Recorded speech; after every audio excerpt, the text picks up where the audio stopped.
वृंदावन में भगवान 10 वर्ष 8 महीने रहे। उसके बाद वे मथुरा गए। 1 वर्ष वो गुरुकुल जाते हैं। गुरुकुल से वापस लौटकर अब अपने मथुरा में ही राजकाज के कार्यों में लग चुके हैं। पर अभी भी ठाकुर जी को वृंदावन की, यशोदा मैया की, नंद बाबा की, गोपियों की बहुत याद आती थी। गोपियां, यशोदा मैया ये तो कदाचित अपना दुख आपस में बांट लिया करती थी,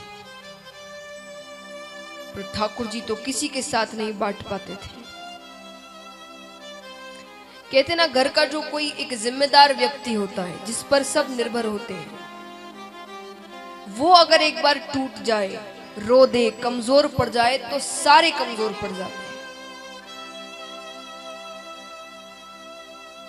तो ठाकुर जी भी किसी के सामने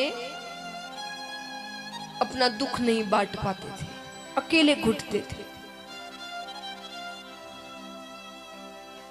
मथुरा में उनके साथ उनके अतरंग सखा रहते थे, उद्धव जी। अतरंग सखा किसे कहते हैं? घनिष्ठ मित्र, बेस्ट फ्रेंड, जिससे कोई बात छिपी ना हो, ऐसा मित्र। हर बात वो जानता है आपके जीवन की, आपका घनिष्ठ मित्र। आप जैसा है, आप क्या कहना चाहते हैं उससे पहले वो समझ लेता है उसे। और उद्धव जी केवल अतरंग सखा ही नहीं थे, वे रूप, रंग, गुण, हर चीज में वे ठाकुर जी जैसे थे, वो उनके जैसे ही दिखते थे। और उन्होंने देवताओं के गुरु बृहस्पति महाराज से शिक्षा ली थी। कहने का तात्पर्य है वो ज्ञान का भंडार थे उद्धव जी। गुण, रूप, रंग सब में वो ठाकुर जी जैसे दिखते थे। वो कई बार ठाकुर जी को रोते हुए देखते हैं, ब्रज को याद करते हुए। वो असमंजस में पड़ जाते हैं कि भगवान किस लिए रो रहे हैं, पर पूछने की हिम्मत नहीं होती कभी। मित्र जरूर है, पर ये तो जानते हैं कि वो भगवान है। अब असमंजस में क्यों पड़ जाते? क्योंकि उद्धव जी में एक कमी थी, बाकी सब में वो ठाकुर जी जैसे थे, सिवाय एक चीज में। उनके लिए सबसे ऊपर, सबसे बड़ा लक्ष्य जीवन का मोक्ष था। ज्ञान, मोक्ष, मुक्ति, कल्याण, वो इसे ही सबसे ऊपर मानते थे। लेकिन भगवान जानते थे कि इन सबसे ऊपर भी एक चीज है, वो है प्रेम। उद्धव जी प्रेम को नहीं मानते थे, उनके लिए सबसे ऊपर ज्ञान था। अब देखिए, ऐसे तो भगवान किसी को अपनाते नहीं, उनसे कन्नी काटते हैं। सच में भगवान जल्दी से नहीं अपनाते, उसे धन, दौलत, पद, प्रतिष्ठा देकर उसी में उलझा देते हैं। वो भगवान के बारे में सोच ही नहीं पाता, इन चीजों में उलझ के रह जाता है। लेकिन अगर कोई इन सब के बाद भी भगवान को ना छोड़े, फिर तो भगवान उसे ऐसा अपनाते हैं कि अपने जैसा बना देते हैं। तो ठाकुर जी चाहते थे उद्धव जी में सारे गुण हैं भगवान जैसे, सिवाय एक के, तो वो गुण भी आ जाए। वो प्रेम तत्व को समझे। प्रेम से बड़ा कुछ भी नहीं है।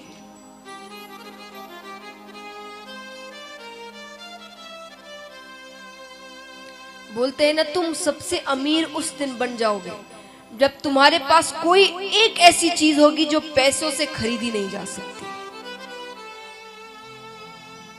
उस दिन असल में हम अमीर होंगे।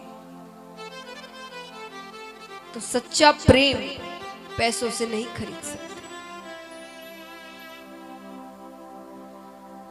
तो महाराज ठाकुर जी ने विचार किया कि प्रेम तत्व समझाना है तो प्रेम की पाठशाला में भेजना पड़ेगा, जहां मैंने प्रेम की शिक्षा ली हो। प्रेम की पाठशाला क्या है?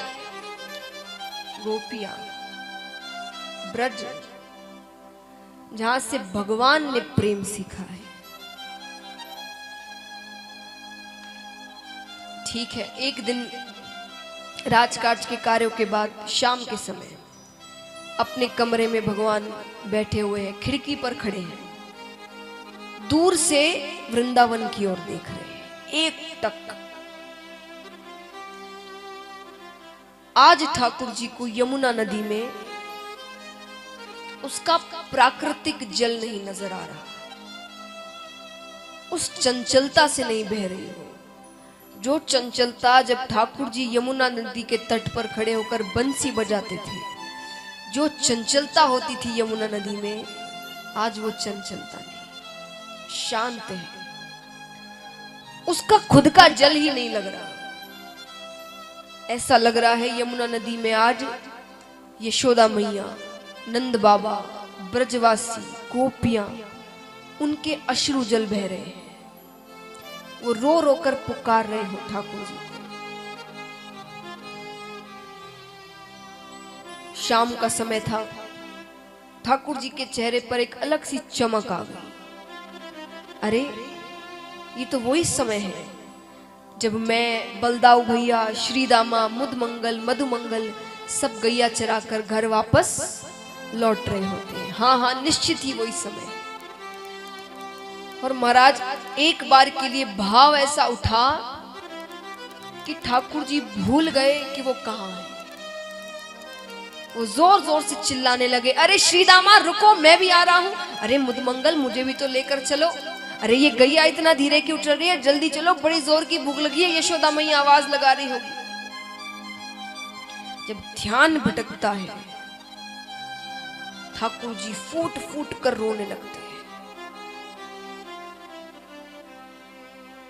पीछे से उद्धव जी आते हैं, उन्हें हृदय से लगा लेते हैं। आप क्यों रो रहे हैं? आप तो ये मोह माया से, प्रेम से, दुख से, सुख से ये ऊपर हैं। आप क्यों रो रहे हैं प्रभु? ठाकुर जी रोते हुए कहते हैं, उद्धव मुझे ब्रज की बहुत याद आती है,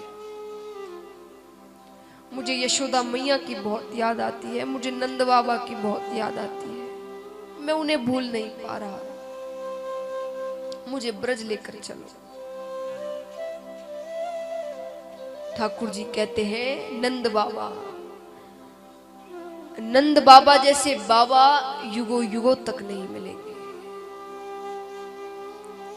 वो रोज जानबूझ के जूतियां नहीं पहनते थे, बाहर जाकर खड़े हो जाते थे। उन्हें पता था कृष्ण अब मेरी जूतियां सर पर लेकर आएगा, कहेगा बाबा आपने फिरते जूता नहीं पहनी, जल्दी से पहन लो, मैया बरजेगी ना। और मुझे गोद में लेकर वो पूरे ब्रज में घूमते थे। मैं दावे के साथ कह सकता हूं उद्धव, मैं जब से गया हूं मेरे बाबा ने जूतियां नहीं पहनी हो। दावे के साथ कह सकता हूं। यशोदा मैया, अरे यशोदा मैया जैसी मैया किसी को नहीं मिलेगी। मैंने उन्हें कभी कोई सुख नहीं दिए। कहने का तात्पर्य है, मैं जब तक उनके पास था मैंने उन्हें कोई सुख नहीं दिया। मेरे कारण उन्हें कितने उल्हाने सुनने पड़ते, कितनी शिकायतें सुनने को मिलती। रोजाना कोई ना कोई घर पर आकर शिकायत करता, पर उनका प्रेम नहीं कम हुआ। कम होने की बजाय वो और बढ़ता गया। उद्धव, एक दिन मैं गैया चराकर घर थोड़ी देर से लौटा तो मेरी मैया मुझे गले लगाकर रोने लगी। मैया कहती है, कन्हैया तू देर मत किया कर, तू घर नहीं लौटता ना मेरा मन विचलित हो उठता है, मुझे कुछ नहीं सुहाता, तू देर मत किया कर। उस दिन के बाद से मैं कभी घर देर से नहीं गया। आज इतने दिन हो गए हैं, पता नहीं मेरी माता कैसे रह रही होगी।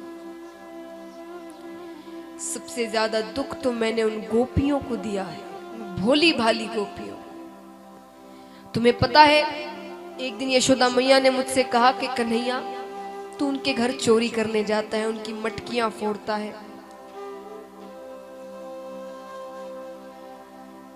वो गरीब है जो अपना दिनचर्या दूध दही माखन बेचकर ही चलाती हूँ। महाराज जो उस दिन वो बेचेंगी, जो धन आएगा उसी से उनका भोजन आता है। तो जो इसी से अपना दिनचर्या चलाती हूँ, भोजन करती हूँ, अगर उस दिन उनका नुकसान हो जाए, मटकियां फूट जाए, तो उस दिन वो क्या खाएंगे? है कि नहीं? तो तू समझता क्यों नहीं? वो इतने धनवान थोड़ी है, वो गरीब है। तू उनके घर चोरी मत किया कर। तो मैं कई दिनों तक उनके घर नहीं गया चोरी करने, मैंने मटकियां नहीं फोड़ी।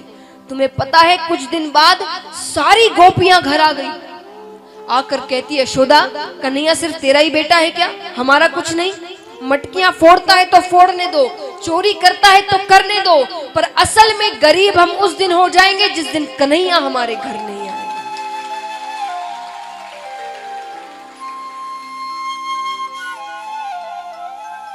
भोजन तो हम उस दिन नहीं करते जिस दिन कन्हैया हमारे घर नहीं आते। कभी मत कहना हम गरीब हैं। ये जब तक हमारे साथ है हम सबसे ज्यादा धनवान हैं, और उससे ज्यादा दुख मैंने अपनी राधे को दिया है। कितनी देर तक ठाकुर जी राधे राधे राधे राधे कहकर रोने लगे। उद्धव जी कहते हैं प्रभु, आप उन अनपढ़ गवार ब्रजवासियों को ज्ञान से भी तो समझा सकते थे कि उन्हें मोक्ष की प्राप्ति करनी है। अनपढ़ गवार। ठाकुर जी ने कहा तुम्हें कैसे पता वो अनपढ़ गवार है? अरे प्रभु, वो कहां गुरुकुल गए होंगे? जैसे आप गुरुकुल गए, मैं बृहस्पति जी से मैंने विद्या अर्जन किया, तो वो कहां गए होंगे? उनका काम तो दूध दही बेचना है। ठाकुर जी ने कहा वैसे तो मैं भी 1 वर्ष के लिए ही गुरुकुल गया। 1 वर्ष में कोई कितना सीख लेगा? प्रभु आप तो खुद ज्ञान है, ज्ञान की शुरुआत आपसे हुई है। ठाकुर जी समझ गए ये सही समय है। ठाकुर जी ने कहा उद्धव, तुम मेरा काम करो, मैं नहीं कर सका, तुम ब्रज जाओ। ब्रज जाकर नंद बाबा, यशोदा मैया, गोपियां, उन्हें ज्ञान से समझाओ कि प्रेम कुछ नहीं है, उन्हें मोक्ष की प्राप्ति करनी है। उद्धव जी ने कहा ठीक है, मैं चला जाऊंगा। उन्हें अपने ज्ञान पर भरोसा है, पर मेरे वस्त्र पहनकर जाओ। उन्होंने अपना पीतांबर दिया, कुंडल दिए, मुकुट दिए। तो उद्धव जी ने कहा इनकी क्या जरूरत है? बोले इसके सिवा बात करना तो दूर, कोई तुम्हें देखेगा भी नहीं। इन चीजों से उन्हें एक बार लगेगा कि मैं आ गया हूं, तो जरूर नजर उठाकर तुम्हें देख सकते हैं। ठीक है, जाने से पहले ठाकुर जी सबका हुलिया बताते हैं, कौन कैसा दिखता है, किसकी विरह वेदना किस हद तक होगी, सब समझाते हैं। रास्ते में उद्धव जी विचार कर लेते हैं किसको कैसे समझाना है। सब पूरे विश्वास के साथ जा रहे हैं कि तुम मैं आराम से कर लूंगा। सब अपने स्थान पर बैठ जाए महाराज।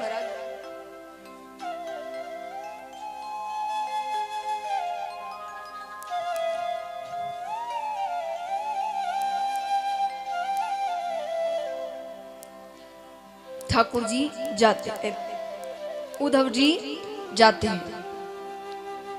शाम के समय वृंदावन में प्रवेश करते हैं। वही समय था गोधूली बेला। सब ब्रजवासी अपनी अपनी गैया चराकर घर लौट रहे थे। ब्रज की जो रज है वो उड़कर उद्धव जी के सर पर बैठ रही है। ये साधारण रज नहीं है, इसका महत्व देखिए, लीला देखिए। वो ब्रज रज उड़कर उद्धव जी के सर पर बैठती है। सामने कुछ ग्वाले गैया को लेकर जा रहे हैं, तो एक लीला हो।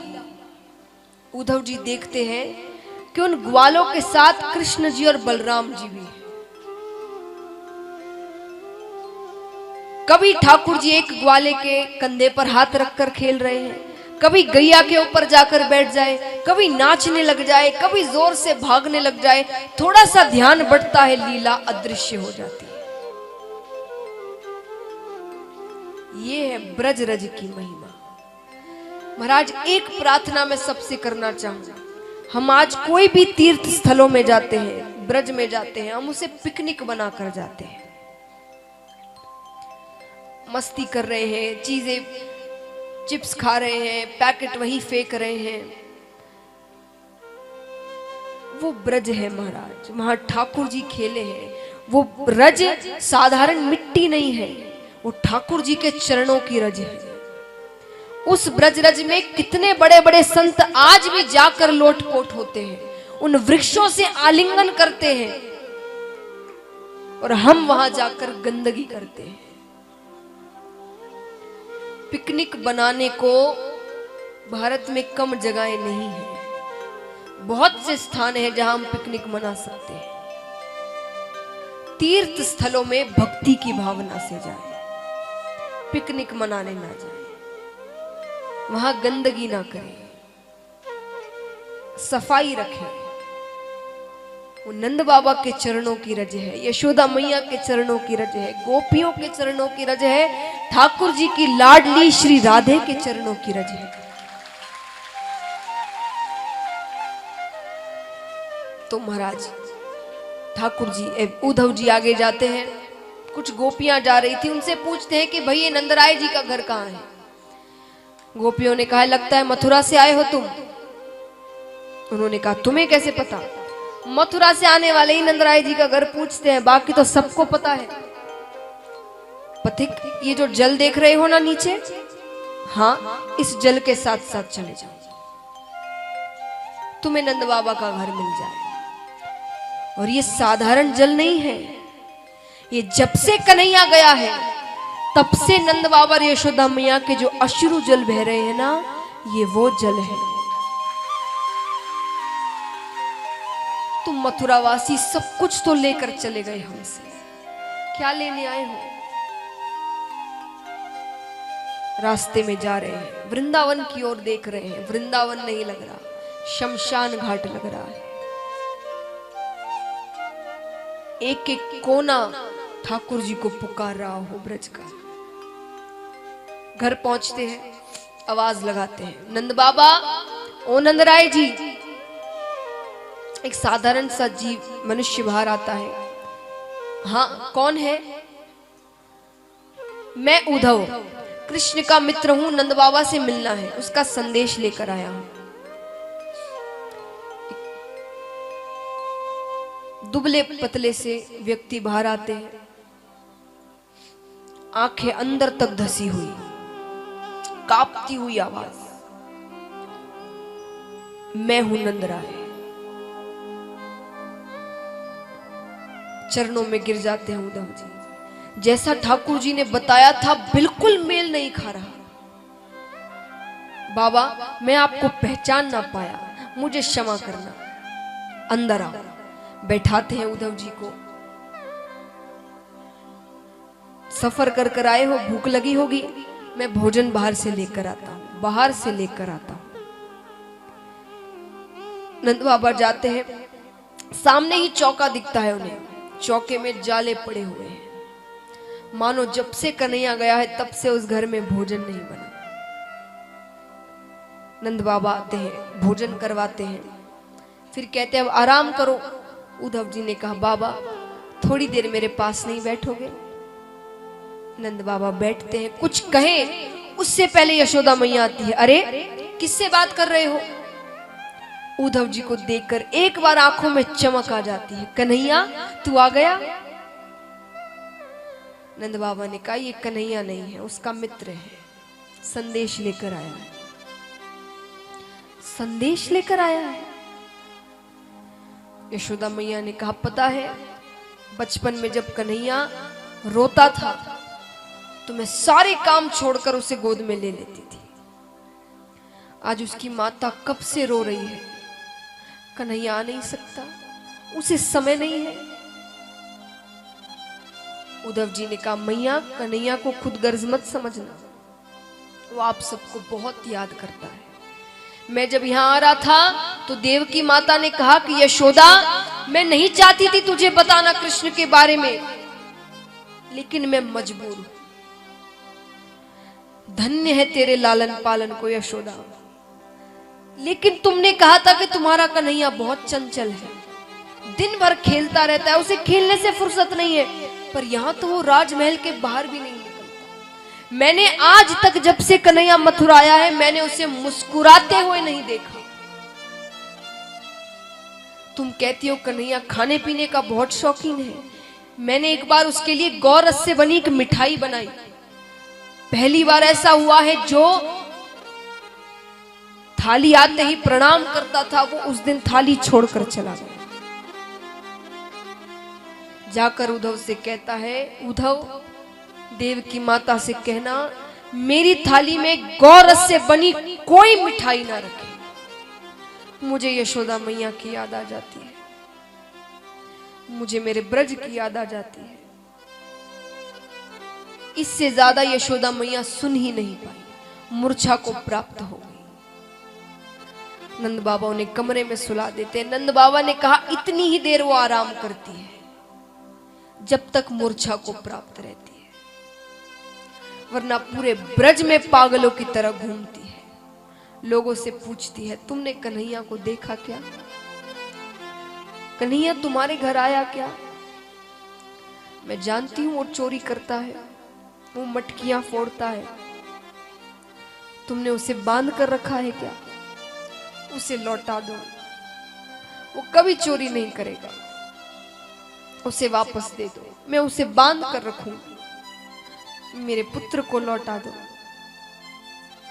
वृक्षों से पूछती है, तुमने कन्हैया को देखा क्या? अरे वो कहाँ है, उससे पूछो, उसकी मैया उसे याद कर रही है। गोवर्धन पर्वत से पूछती है, तुम्हें तो वो बहुत प्यार करता था ना, मुझसे कहता था गोवर्धन पर्वत की पूजा करो, तुमने उसे देखा क्या? कृष्ण कहाँ गया है, उसे लौटा दो, मैं उसके बिना नहीं रह सकती। उद्धव जी को याद आता है, मैं किस कार्य से आया हूं। उद्धव जी ने कहा, नंद बाबा आप बहुत सौभाग्यशाली हैं, कृष्ण आपके यहां जन्म लिया है। लेकिन जिसे आप बार बार पुत्र पुत्र पुत्र कह रहे, वो किसी का पुत्र नहीं है। वो परम पिता परमेश्वर भगवान है, वो उसने सबको बनाया है, वो किसी का पुत्र नहीं।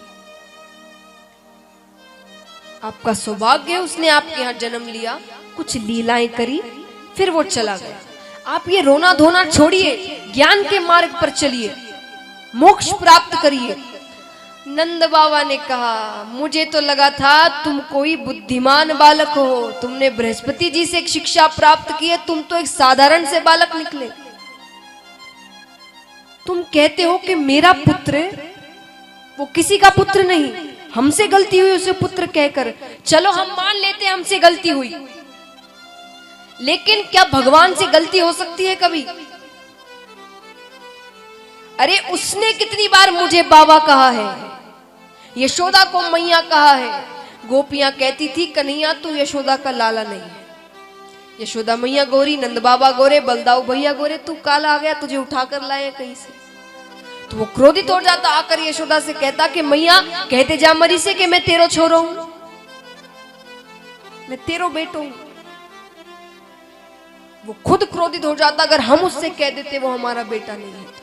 तुम कहते हो हमसे गलती हुई, चलो मान लिया मैंने।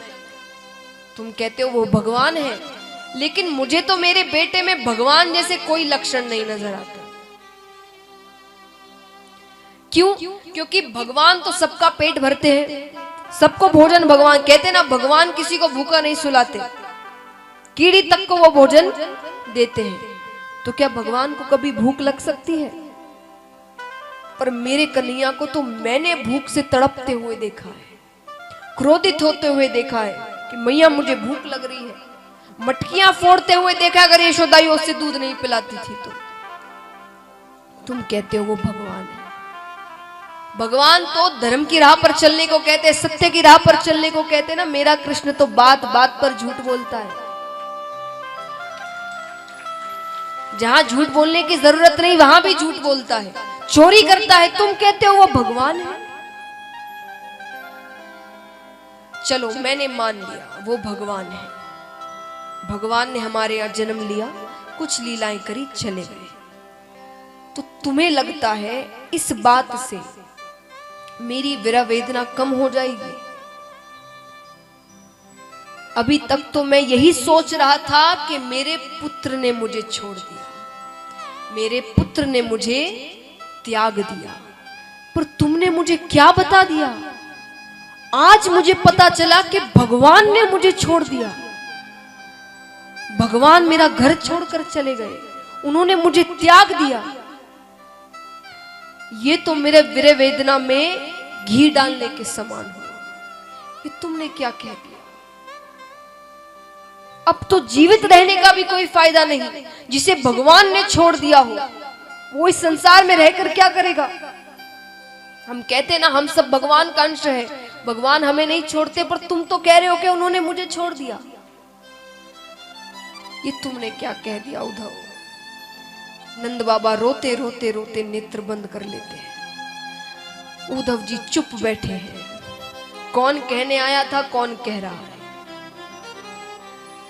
उद्धव जी कहते हैं इसी तरह रोइए। आप जैसे बाबा के घर में ही कृष्ण जन्म ले सकता है, और किसी के यहां कृष्ण जन्म नहीं ले सकता महाराज। उद्धव जी वहां से चले जाते हैं। अब पहली बार ऐसा हुआ है कि ब्रह्म मुहूर्त आ गया, दूसरा दिन निकल आया, पर उद्धव जी ने स्नान नहीं किया।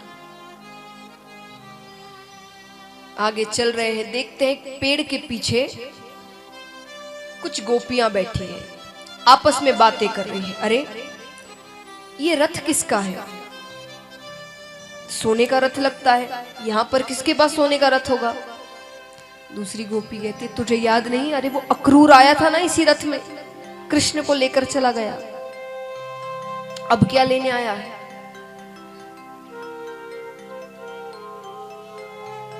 एक गोपी कहती है क्या लेने आया है? मांस लेने आया होगा। तुझे नहीं पता कंस की मृत्यु हो गई है तो श्राद्ध में मांस तो परोसा जाएगा। श्राद्ध में कौन मांस परोसता है?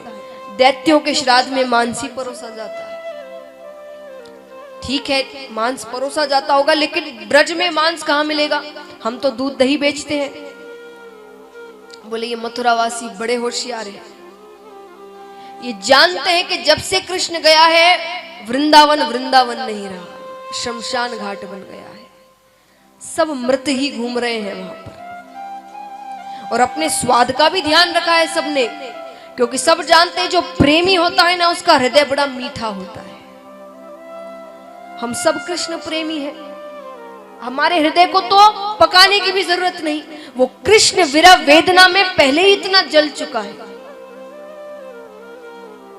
दूसरी गोपी कहती है तो अगर वो तेरा हृदय मांगेंगे तो तुम दे दोगी? क्यों नहीं? अरे मामा के श्राद्ध में भांजा भी तो होगा, सारा कार्य वही तो संभाल रहा होगा। वो दूर से देखकर पहचान लेगा ये किस गोपी का हृदय है। हम उसे नहीं देख सकते, हमारे हृदय को तो वो देख लेगा। ये है सच्चा प्रेम, बिना स्वार्थ का प्रेम महाराज। ऐसे भाव है मीराबाई के। मीराबाई एक पेड़ के नीचे बैठी हुई थी, पेड़ पे कौवा बैठा था, आवाज कर रहा था। तो मीराबाई उस कौवे से कहती है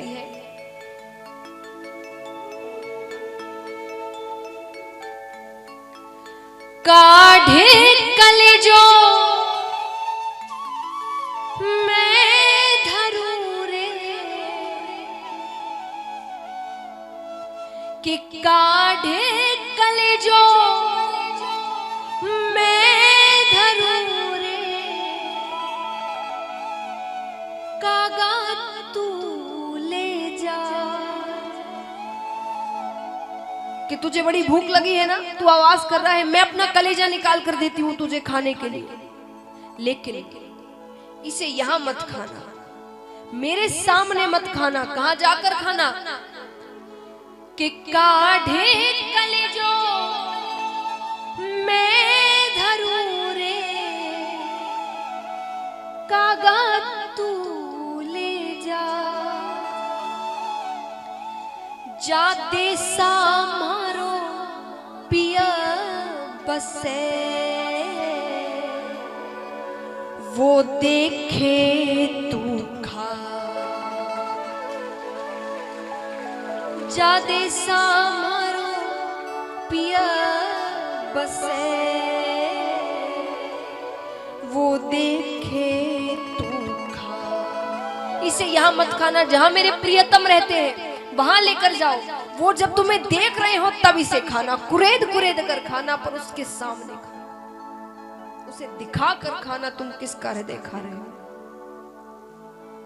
ऐसे भाव है गोपियों के, मीराबाई के।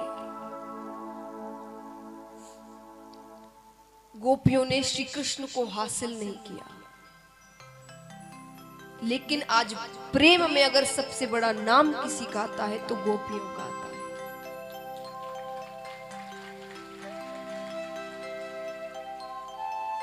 ये सच्चा प्रेम है। उद्धव जी पीछे से आते हैं, एक बार के लिए सारी गोपियां दौड़ती हैं कृष्ण समझकर, पर नेत्रों को दिखकर रुक जाती है। क्यों? ठाकुर जी के नेत्र चंचल हैं। जिसके नेत्रों में प्रेम होता है ना, वो चंचल होते हैं, स्थिर नहीं रहते एक जगह। उद्धव जी के नेत्र स्थिर हैं, झुके हुए हैं। नेत्रों को देखकर समझ गई ये कृष्ण नहीं है, पर समझ गई कृष्ण नहीं भेजा होगा। बैठाती हैं आसन पर।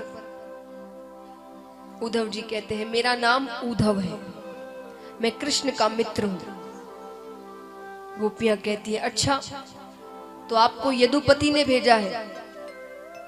यदुपति कहा, कृष्ण नहीं कहा। आज बड़े हो गए हैं, राजा बन गए हैं, हम गरीबों से अब क्या लेना देना उनका।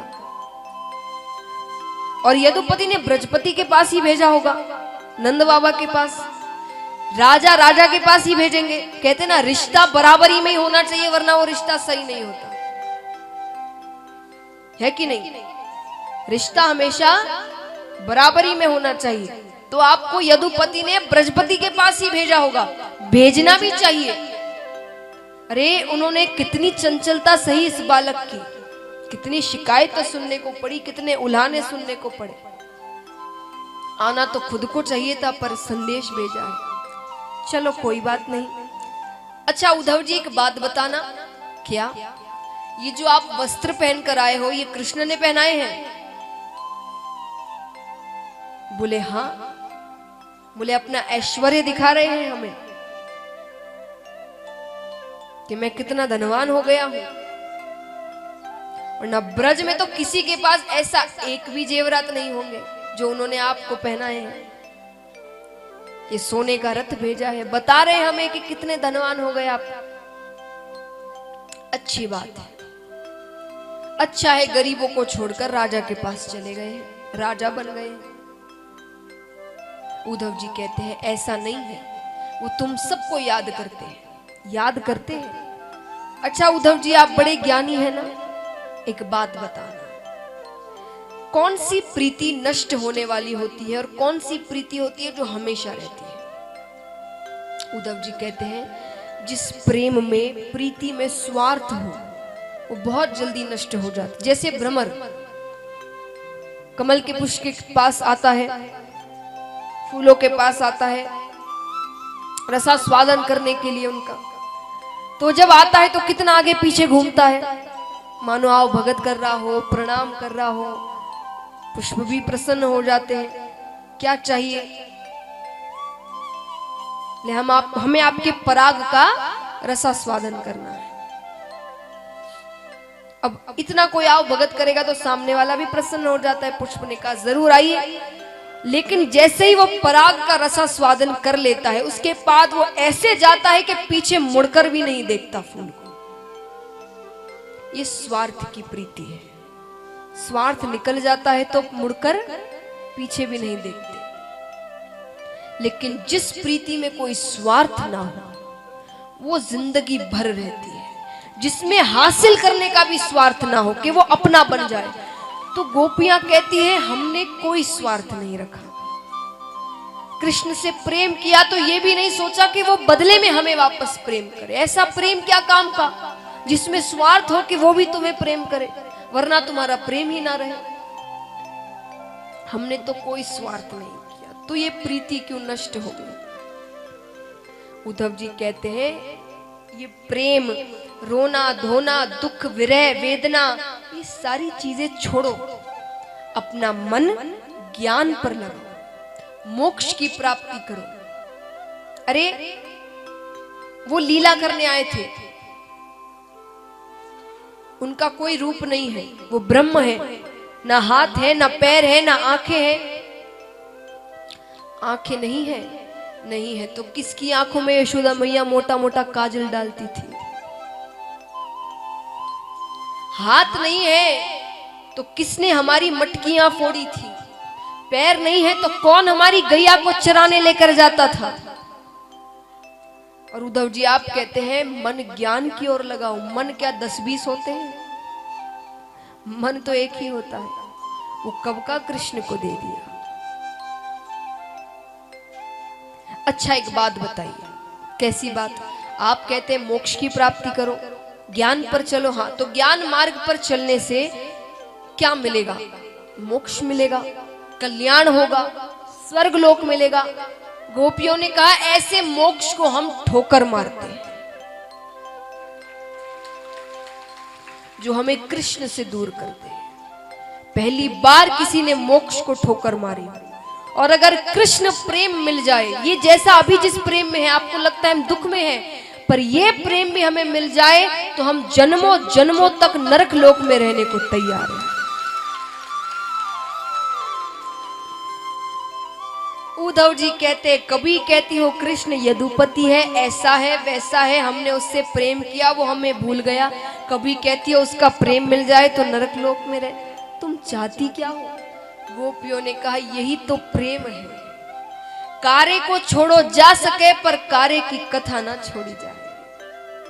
वो साथ नहीं फिर भी चल रहा है पर उसकी बातें नहीं छोड़ी जा सकती। ये दुनिया पागल कहती है, प्रेमी कहती है, अजीब कहती है, पर अब प्रेम हो गया। जिसे प्रेम हो जाता है ना वो समझता है कि प्रेम में कैसे पागल हो जाते हैं। जिन्हें नहीं होता वो समझते नहीं। तो हमें अब दुनिया वालों से कोई लेना देना नहीं है, क्योंकि वो हमारे प्रेम को ही नहीं समझते। गोपियां कहती है उद्धव जी से,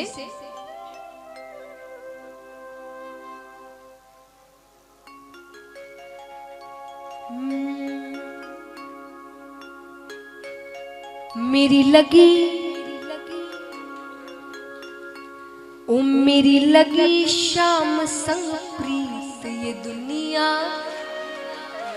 मेरी लगी शाम संग प्रीत ये दुनिया। क्या जाने कोई क्या जाने, क्या जाने मुझे मिल गया, मुझे मिल गया, मुझे मिल गया मन का मीत ये दुनिया। मेरी लगी ये दुनिया। तो जिन जिन की प्रीत लगी उठाना पूरे पूरे हाथ। मेरी लगी, मेरी लगी, मेरी लगी शाम संग प्रीत ये दुनिया। क्या जाने मेरी लगी शाम संग प्रीत ये दुनिया। क्या जाने मेरी लगी शाम संग प्रीत ये दुनिया। क्या जाने मेरी लगी शाम संग प्रीत ये दुनिया। क्या जाने क्या जाने कोई क्या जाने, क्या जाने कोई क्या जाने, क्या जाने कोई क्या जाने, क्या जाने कोई क्या जाने। मुझे मिल गया, मुझे मिल गया, मुझे मिल गया मन का मीत ये दुनिया। क्या जाने मुझे मिल गया मन का मीत ये दुनिया। क्या जाने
अब गोपियां कहती है उद्धव जी हम पहले ऐसे नहीं थी, अपने घर बार में थे, परिवार में थे, लेकिन जब से जिस दिन कन्हैया को देखा उस दिन से सब बदल गया। गोपियां कहती है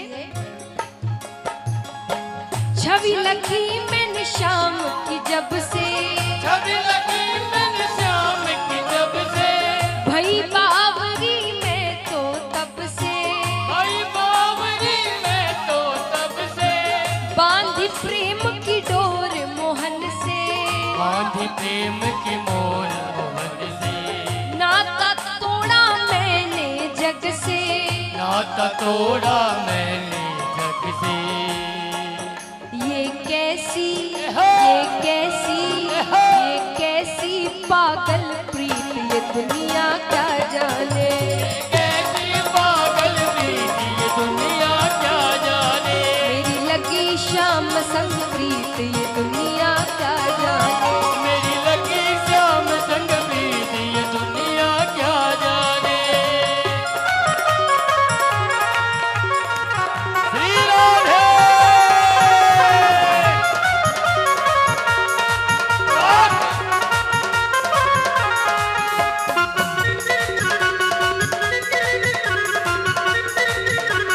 बोलिए राधे रानी की।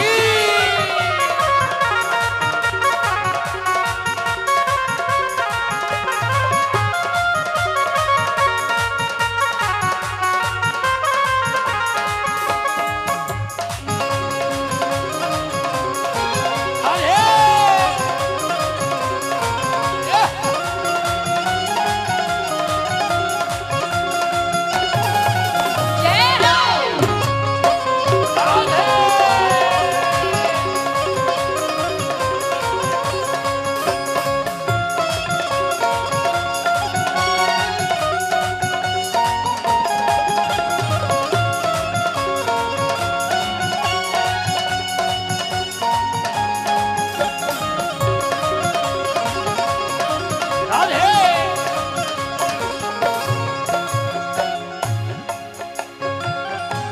और गोपियां कहती है कि उसका रूप ही ऐसा है, व्यवहार से बाद में प्यार हो, हरकतों से बाद में प्यार हो, पहले रूप से प्रेम हो जाता है, ऐसा रूप है। गोपियां कहती है मोहन की सुंदर सूरतिया, मोहन की सुंदर सूरतिया, मन में बस गई मोहनी मूर्तिया, मन में बस गई मोहनी मूर्तिया, लोग कहे मैं भई बावरिया, लोग कहे मैं भई बावरिया, हो जाऊं अब तेरी रे सवरिया, हो जाऊं रे अब तेरी सवरिया। ये कैसी निगोड़ी प्रीत ये दुनिया क्या जाने, ये कैसी निगोड़ी प्रीत ये दुनिया क्या जाने, मेरी लगी शाम संग प्रीत ये दुनिया क्या जाने, मेरी लगी श्याम संग प्रीत ये दुनिया क्या जाने।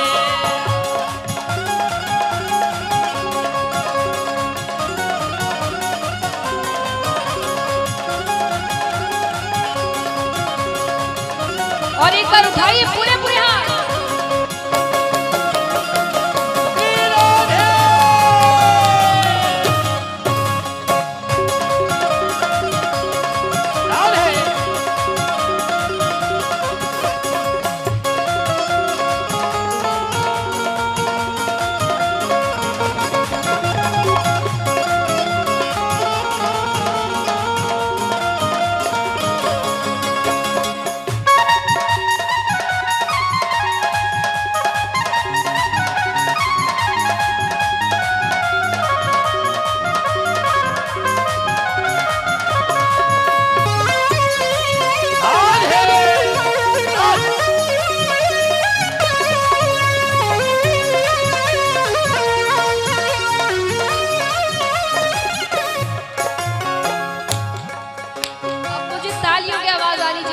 राधे भक्त हैं। अब महाराज ठाकुर जी से जब प्रेम हो जाता है ना, तो कुछ ऐसी चीजें हैं जो हमारे लिए अच्छी होती है, दुनिया वालों को अजीब लगती है। अब मुझे भी कई जन कहते हैं भाई कि बैठे बैठे व्यास पे कितना नृत्य करते हैं, है ना।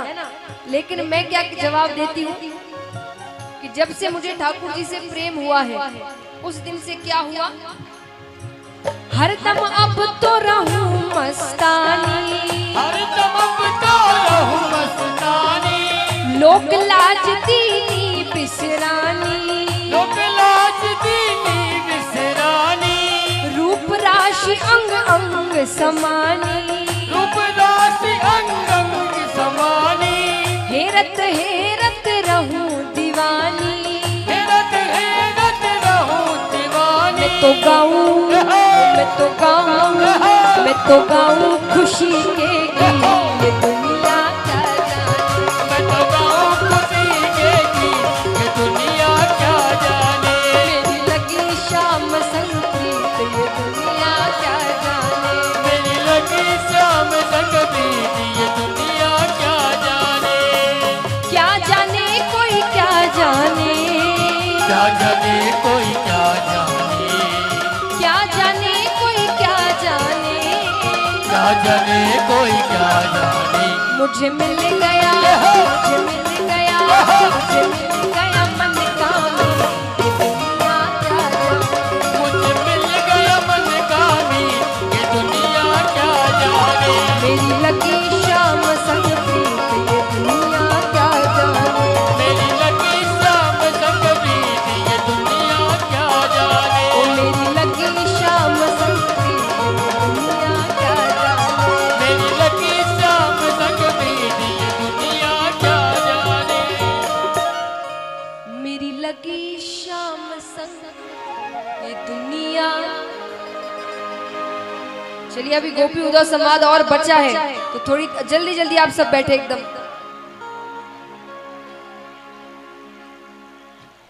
जल्दी बैठे, जल्दी महाराज, ना समय नहीं है, हमें रुक्मणी विवाह में भी जाना है फिर।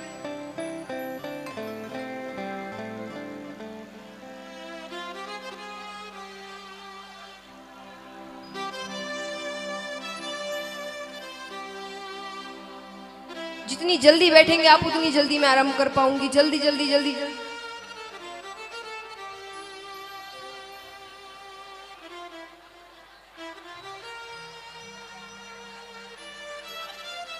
बोलिए कृष्ण कन्हैया लाल की। सावरिया सेठ की, भक्तवत्सल भगवान की। बैठ गए, मैं आरंभ करूं? शांति से बैठे, जल्दी जल्दी, अब कोई खड़े ना हो।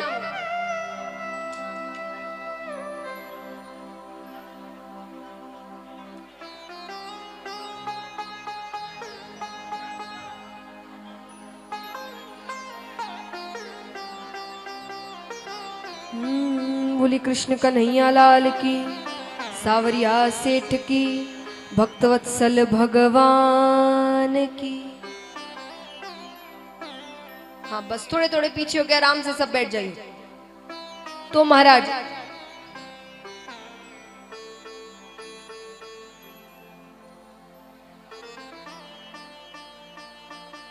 तो यहां पर गोपियां कहती है कि अब तो प्रेम हो चुका और अब ये भी नहीं है कि वो चाहिए कि वो आए हमारे पास।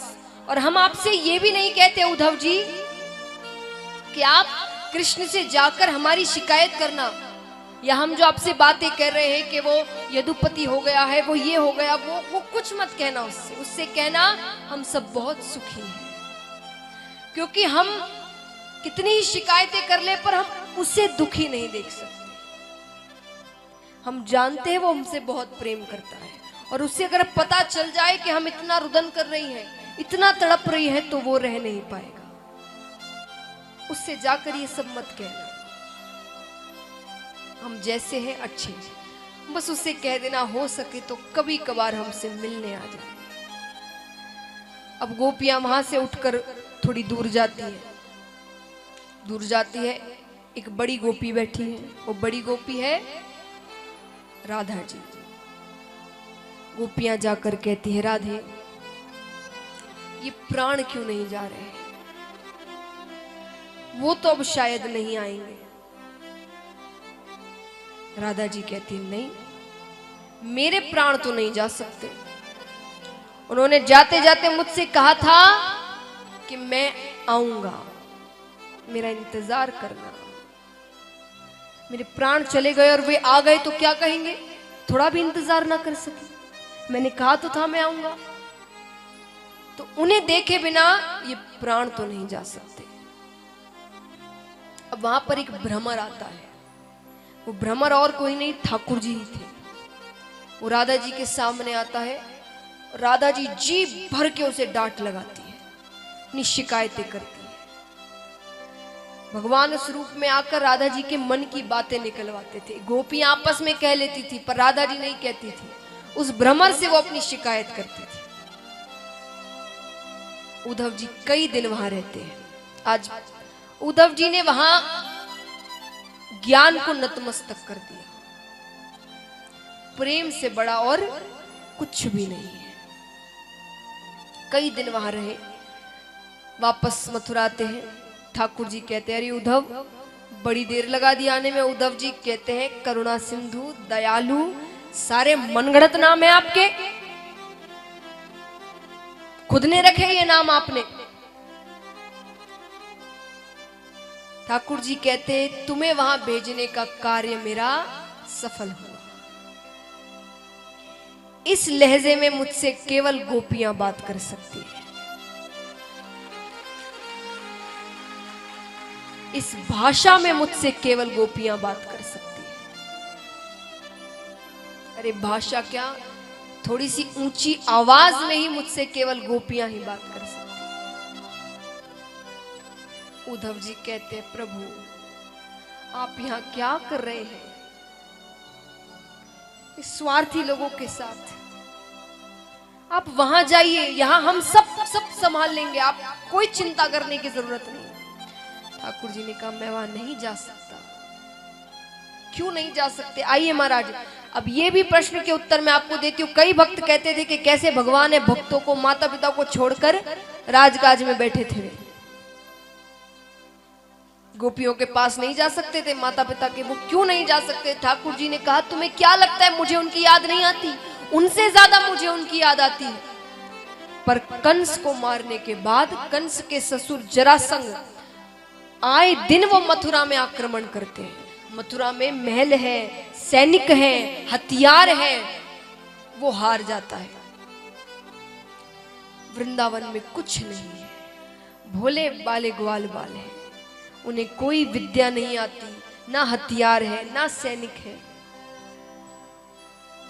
मैं वहां नहीं जा सकता। वहां एक आक्रमण जरासंध करेगा पूरा ब्रज खत्म हो जाएगा, कोई नहीं बचेगा ब्रज में। ठीक है हमेशा के लिए नहीं जा सकते, कभी कभी तो जा सकते हैं, मिलकर आ जाइए। ठाकुर जी ने कहा कभी कभी गया और गलती से भी जरासंध को पता चल गया कि मेरी प्रीति वहां पर है, मैं वहां के लोगों से प्रेम करता हूं, तो मुझे मानसिक पीड़ा पहुंचाने के लिए वो वहां आक्रमण करेगा, उन्हें परेशान करेगा।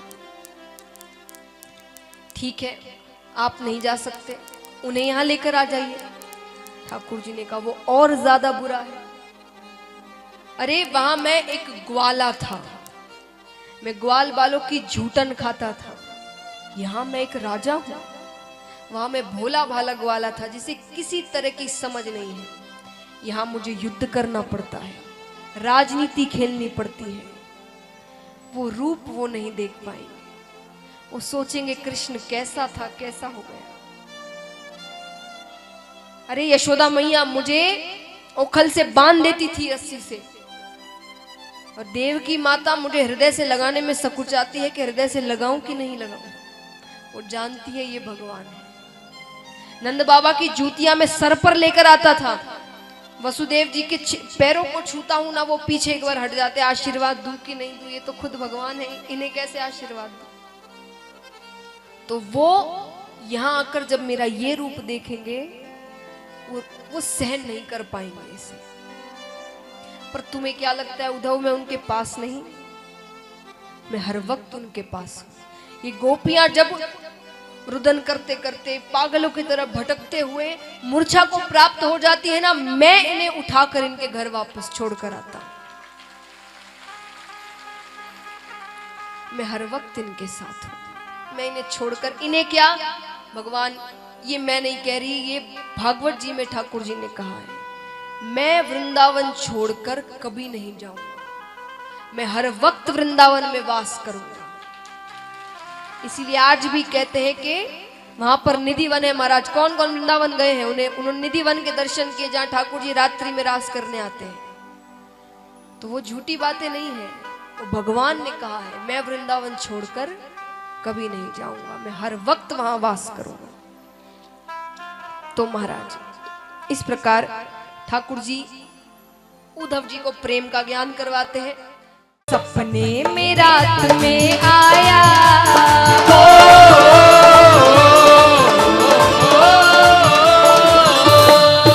सपने में रात में आया मुरली वाला री, मेरे दिल में बस गयो श्याम जब मैं माला री, मेरे दिल में बस गयो श्याम जब मैं माला री।